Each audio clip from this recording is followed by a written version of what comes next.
Let's go ahead and factor 6x squared minus x minus 12 using the Snowflake method. What we're going to do is start out by making an x, and this process is similar to the x method if that's something you've done before. But we're going to go ahead and add an additional line, a horizontal line across the middle, to form what looks like a snowflake. Now we're going to go ahead and look at the leading coefficient 6 and the constant negative 12. And just like in the x method, we're going to multiply those together and put those on the top. So 6 times negative 12 is negative 72. Then we're going to look at the coefficient in front of x to the first, and that's negative 1. That's going to go on the bottom. And we're looking for two numbers that are going to multiply to give us negative 72 and add to give us negative 1.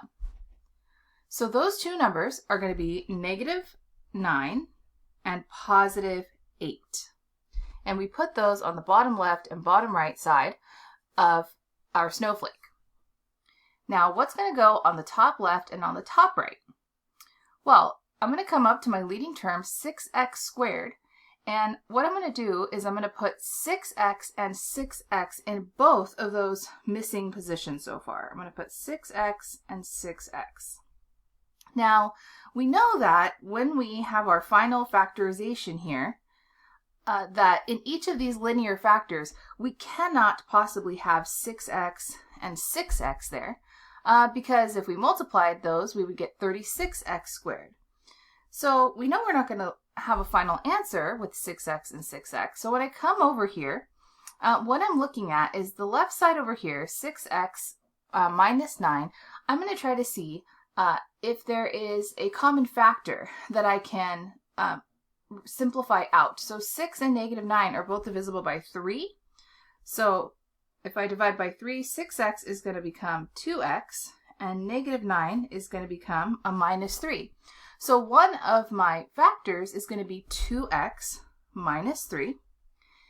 And then on the right side, 6x and 8, or 6 and 8, are both divisible by 2. So if I divide by 2, I'm going to have 3x and positive 4.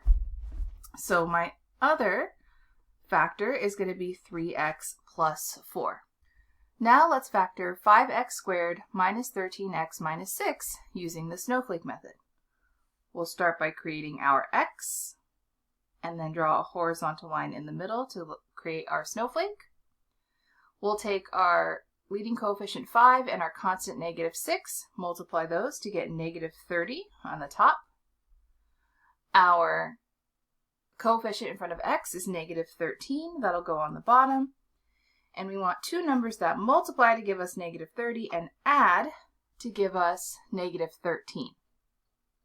It might be tempting to try to use some combination of 3 and 10 to multiply and get 30, but they're actually not going to add together in the proper way to get a negative 13 here. So the numbers that we're actually going to use are going to involve 15 and 2. So if we use negative 15 and positive 2, that's the combination, and there's only ever one, that will work to multiply to get negative 30, but add to get negative 13. And the order that you put those numbers there on the bottom left and bottom right doesn't matter.